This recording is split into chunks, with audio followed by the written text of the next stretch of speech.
Of all the planets NASA has explored, none have matched the dynamic complexity of our own. Deserts, tropical forests, icy poles, massive storms rage over land and oceans. A unique atmosphere protects and insulates us. Liquid water spans its vast surface, and a delicate balance of systems gives way to a kaleidoscope of life. Earth is a very special place. From the vantage point of space, the perspective of sky and sea, and all across the land, we study our planet not only to learn about it, but also to protect it.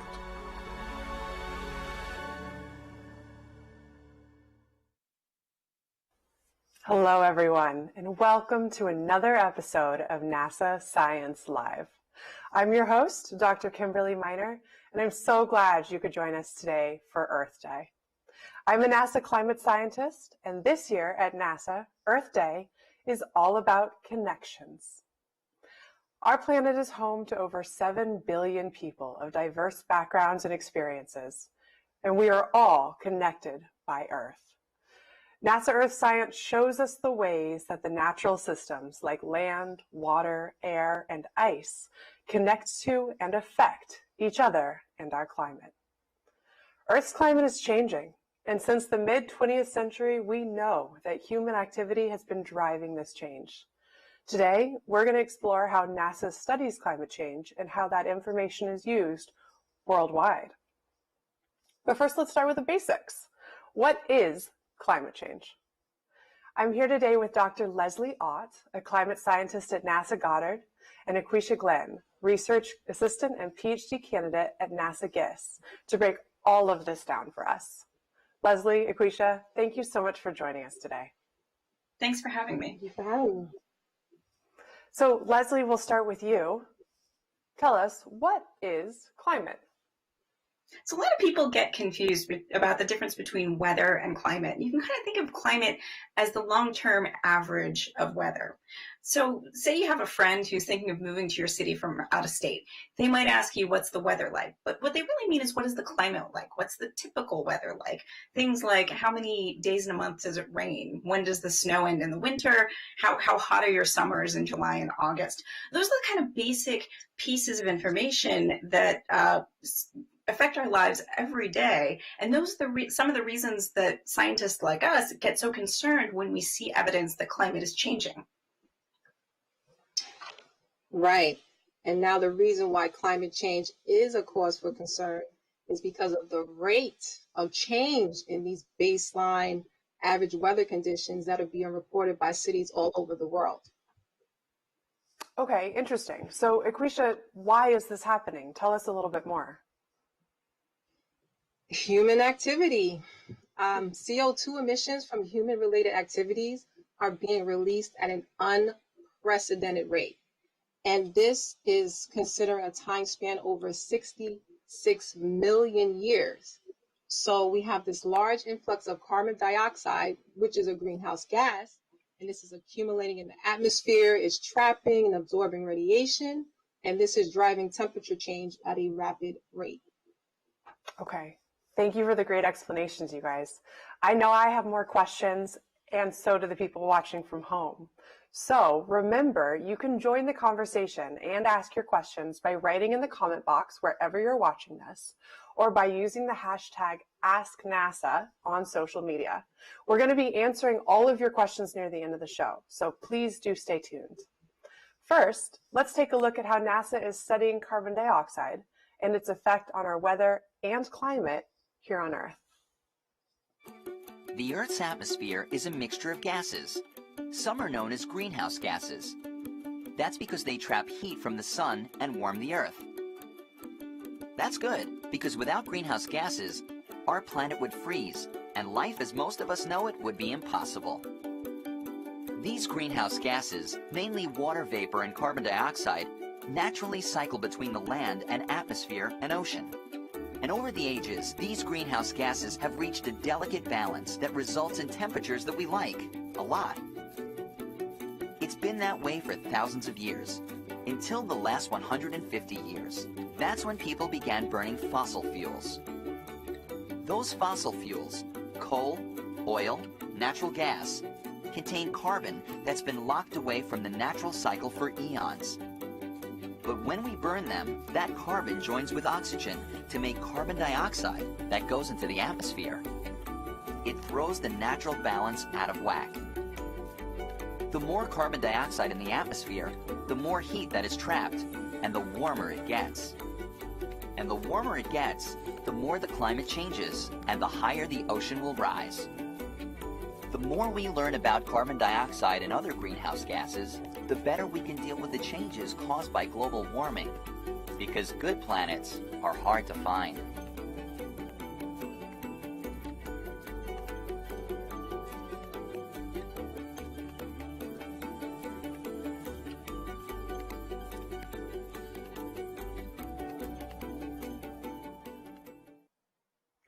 NASA studies Earth's climate so closely and with so many missions that we even have a climate advisor to the presidential administration. NASA provides real data for decision makers about our climate. Let's hear from NASA's climate advisor now. My name is Dr. Gavin Schmidt, and I'm NASA's Senior Climate Advisor, which means I bring NASA's climate science to the public and help figure out how to apply it to saving the planet. I've been a climate scientist with NASA for more than 25 years, and I use Earth data and models to understand the past, present, and future of climate change. Climate change is one of the most complex issues facing us today. It is a global problem felt on local scales, and one that will be around for decades and centuries to come. Just as your doctor checks your health by monitoring your temperature and other vital signs, at NASA we keep an eye on the planet's vital signs. We keep track of the Earth's temperature, the patterns of rainfall, ice sheets, sea level rise, and the amount of carbon dioxide in our air. Thanks to NASA Earth Science, we know our planet and its climate are changing. And based on the evidence from the oceans to the upper atmosphere and from the tropics to the poles, we also know human activities are driving this change. As our planet's temperature rises, that will impact weather and extremes. This means more severe heat waves, more intense droughts, wildfires, and hurricane seasons. Many extreme events in recent years have been made worse by human-caused climate change. I look forward to helping decision makers at all levels find and use the information they need to move towards a more climate-secure future for us and our children. And now we're back with Lesley and Aguisha. So tell us, Lesley, how is NASA data showing the connection between humans and climate change? You know, before we had satellites, we had measurements of carbon dioxide from surface stations, but only a handful across the surface of the Earth. Those are really important in telling us how things are changing over a long time period, but they can't show us all the complexity of where emissions are coming from. In 2014, NASA launched its first dedicated carbon dioxide mission called the Orbiting Carbon Observatory. And since then, we've been getting these beautiful maps of carbon dioxide that fill in all of the holes that we had when we only had that handful of surface station many years ago. This is giving us so much more information about human emissions and where carbon dioxide comes from, but also where on the land and in the ocean carbon dioxide is naturally absorbed. And that's really important because the oceans and the land are playing this really important role in mitigating climate change by absorbing about half of human emissions. So we're learning so much more about how carbon dioxide is changing across the globe from this satellite view. Amazing and wonderful satellite images. Aguisha, tell us a little bit about how climate change impacts our planet's weather, including things like fire seasons, hurricanes, and other natural phenomena. Well, there are a wide range of impacts to the weather, and this is going to vary from place to place. So you have some places that may get drier, some places may be getting wetter. Seasons like these fire seasons and even blooming seasons can potentially shift. So they can maybe start earlier, they may be longer. You also have changes within the seasons themselves. So for example, you could probably get less snow during your winters. And with that, I'm thinking of New York City, right? I'm born and raised in New York City. And as a kid, I remember having to trek through snow. Like there was just always snow throughout the winter. It was just always there, just like a picture perfect snowy wonderland. But now as time has gone on and I've gotten older, I realized that we don't seem to have as much snow throughout the season. More so now we have these, especially in recent years, we have these severe events where we just get a heavy snowfall event and we just get dumped with all this snow within a few days or so within the season. So Nice. Thanks, Aquisha. That was an awesome example. So it's Earth Day, and guess what? NASA will be launching astronauts to space tomorrow. These space explorers have a unique perspective of our home planet and that very few people get to experience. So let's hear a little bit more about it. When you look out into the depths of space, you realize just the vast ocean of darkness. And we're on this little island. Without a doubt, when you are climbing on your rocket, when you're launching into space, when the engine cuts out and you get to look back at Earth, absolutely every sacrifice is worth it. Every dream is worth it. The entire road there is worth it. Every bit of it is worth it. It almost, I dare say, grieved me to think about how in the world am I going to describe this?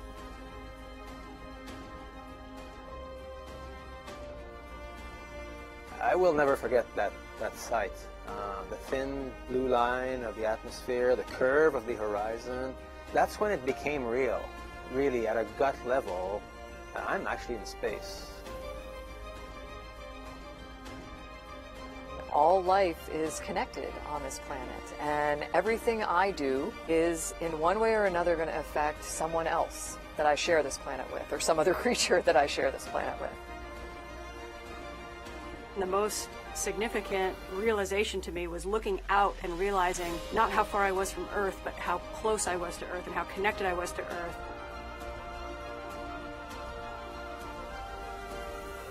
I'd give a lot to see that view again.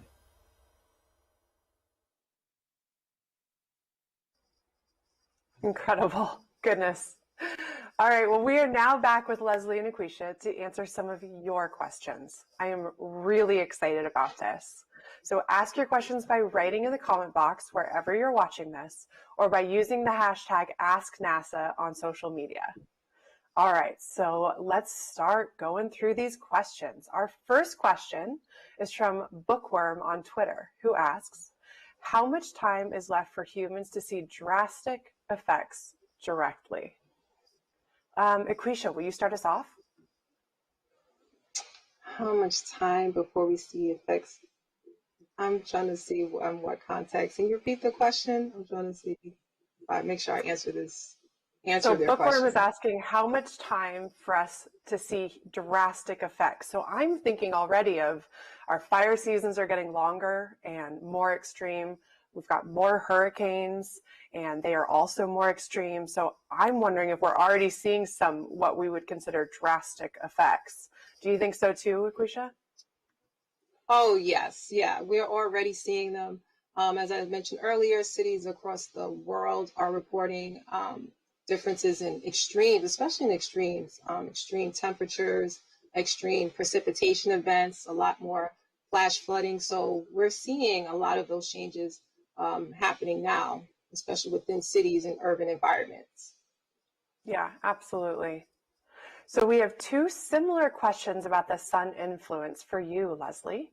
Mike Morales on YouTube and Jeremy on Facebook both would like to know if in climate science we account for sun cycles in geologic history. And further, how do we prove that global warming is not a result of the sun just burning hotter? So this is a good question, and one of the climate scientists get asked a lot. And so we do have a lot of information to back this up. There's a couple different things I'd like to point to. First is some great work that's done by climate modelers, some of them in New York at Aquisha's lab at GISS. And what they will do is model simulations that look at every possible driver of climate change. Could it be natural variability from variations in solar cycles, like you're mentioning? Could it be changes due to volcanic aerosols? Can we explain the changes that we're seeing through natural means? And when we do those detailed, realistic modeling studies, we realize that none of those changes can match up to the dramatic and abrupt climate change that we're seeing. When we add in greenhouse gas forcing, when we add in the heat that's being trapped by gases like carbon dioxide and methane, then we can explain very clearly what we're seeing.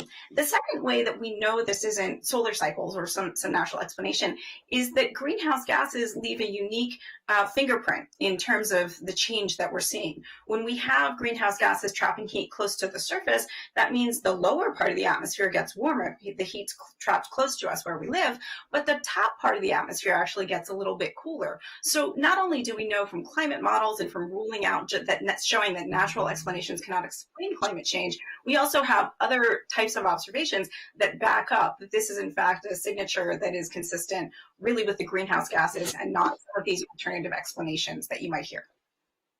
Great explanation. I think of a sleeping bag when I'm thinking about the way that it's insulating the inside and cooler on the outside. So we'll go to the next question. Maria on YouTube asks, or rather says, hello from Portugal. Hello, Maria. How does climate change affect the glaciers at the Earth's poles? And what influences do changes in the glaciers have in the lives of ordinary people? Well, I can answer this one, Maria. This is my area of specialty. So the poles are really, really important for a lot of different reasons. They reflect sunlight through something called albedo. They help us maintain circular currents in the ocean and in the atmosphere that we're used to, normal weather patterns. They also store a lot of water for us, which is really neat that we have almost like our own freezer and refrigerator available that we can store water in long term. So when glaciers or ice sheets start to melt, then we start to see fresh water moving into the ocean. We start to have less reflectivity on the surface of the planet and air currents change. And that's part of why we're seeing things like the polar vortex dipping into Texas. So a lot of the dynamics that are changing in the poles do affect the whole planet and really remind us, what is our theme today? That we're all connected by Earth. All right, great question. So next on Facebook, Ken asks, what happened to the glaciers in North America that formed the Great Lakes? Do either one of you want to address this? Good. It's a good question. I don't know, Kimberly, if you know this. This is a little outside my area, so you may be the expert on this one too. So a lot of the ice sheets that used to be around in what we call paleoclimatology times, including the Laurentide ice sheet, receded with change in the climate over time. But remember, even though we know that the climate has changed in the past and things like the Great Lakes were formed, we also know that the rate of change is so much higher now, kind of like Akwesha was saying earlier, whereas it may have taken thousands of years for these ice sheets to melt and recede, now it's taking 100, 150, and sometimes even less. Okay, Tio on YouTube asks, did the climate change before, or how did the climate change before humans? We've touched on this a little bit, but let's talk a little bit more about it. Leslie, did you want to start us off? Sure. You know, and Akwesha mentioned this. There has always been natural changes in climate, and some of those are related to the natural drivers that we had a question about a minute or two ago. We have natural variations in things like solar energy, volcanic aerosols. There are certain things that are changing naturally that force the climate system. So we do see more subtle and longer term shifts in temperature and things like ice. And so those are some of the kinds of changes that we've seen in the past. Of course, we have limited information about changes that happened, thousands of years ago, because we didn't have satellites. Certainly, we didn't have surface instruments, but we do find evidence of those in ice cores or sometimes in sediments on the ocean floor. So we have some knowledge of what the climate was like a long time ago. We know ecosystems were different. We know different species existed in different places because of that. And so, we have some pieces of information, but again, the point that's been brought up several times that I think is important is we know there's this natural variability, but on top of that, this very massive signal that's caused this very rapid rise in temperatures and the rate of change that we're seeing. Thanks, Lesley. Amazing answer. I want to skip to the next one because I think, Aquisha, this is perfect for you, I hope. Zay on Twitter asks, can you see climate change from space? And maybe I could even add, what data and tools do we have to see climate change from space, Aquisha? Yes, we can see climate change from space, as Lesley had touched on earlier. NASA does have a lot of missions where there's monitoring the CO2, ocean temperatures, land surface temperatures. So with satellite, which the great thing about satellite data is that it measures information about the surface of the Earth, but in the electromagnetic spectrum. So because of that, it's not simply just taking a photograph, but there's information within these pixels. They're assigned these things called digital numbers, and we're able to transform those into other variables that we're interested in. So we can take these numbers and we can calculate land surface temperature and observe temperature changes, not just on a global scale, but on local scales within cities. We can also look at things like precipitation as well. So there's a lot of ways that we can monitor climate change, but also derive different variables to help us understand more things about the climate factors. Nice, that's awesome. Thank you for that explanation. So Christian on Facebook now asks, are there runaway effects of climate change that we should be wary of? He says, for instance, we hear a lot of mixed news on snow cover melting and reducing the amount of heat being reflected back into space. So I touched on that a little bit. Lesley, do you want to pick it up and talk more about runaway effects of climate change? Yeah, it's a good question. And it's something I will say, I think there's debate about this, and I don't think that we totally know the answer. This is something we're still working hard to address. And this is something we study with satellites. We actually have field campaigns that go out and measure in great detail to make sure we can understand the processes. This is one of the ways that we create climate models is we take all the information we have. We try to write equations about how some of these processes interact with each other, and then we run very long simulations to look at how things are changing. And sometimes there's uncertainty in the long-term projections, which leads to uncertainty about how much of these feedbacks effects we're seeing now versus how much we expect to see in 20, 50 years, right? But this is certainly a cause for concern. So Kimberly mentioned surface albedo. There are feedbacks often of opposing signs. So let's take water vapor, for example. Water vapor is a powerful greenhouse gas, but it's not direct. It's not just controlled by people, right? There's natural processes like evaporation and rain. So a positive feedback process would be something that magnifies the warming. So for example, when we warm the planet, we have more capacity to hold water vapor. We evaporate more water vapor. That can be a positive feedback, adding to global warming. At the same time, if we put more clouds in the atmosphere, they can also reflect sunlight. They can actually keep some of the sunlight from reaching the Earth. That's a negative feedback. And so the response is the adding up all of these complicated positive and negative feedbacks and to really understand the trajectory of the planet. And so that's really where I think we are right now, is really trying to understand those processes, make sure that we have a good handle on them, and then monitor for signs of abrupt change, because this is of course a concern. But that's a very good and insightful question that hits on what underpins a whole lot of our work. Yeah, that's a good point. There's a lot of very complicated things that already happen on Earth. So building a model that captures all of them is such a challenge. So Diana on Facebook asks, to volcanoes have something to do with climate change? Do one of you guys want to take this one? I can take it unless Quisha wants to. You can take this one too. So it's a great question. So obviously volcanoes erupt naturally, and they have for a really long time. That's some of the reasons we have islands and vacation spots where they are, right? Because a volcano erupted thousands of years ago, and now there's an island there. So there's volcanoes erupting is not related to, a result of climate change. But what volcanoes do is emit large quantities of aerosols, especially powerful eruptions. They can spew masses and masses of aerosols, these tiny little particles that get suspended in the atmosphere. And in the case of really, really big volcanic eruptions, they can emit such powerful ejections of aerosols that they can actually make it into the upper part of the atmosphere that we call the stratosphere. That's important because that means they can stay in the atmosphere for a very long time. They can kind of hang around, and you get this sort of aerosol haze.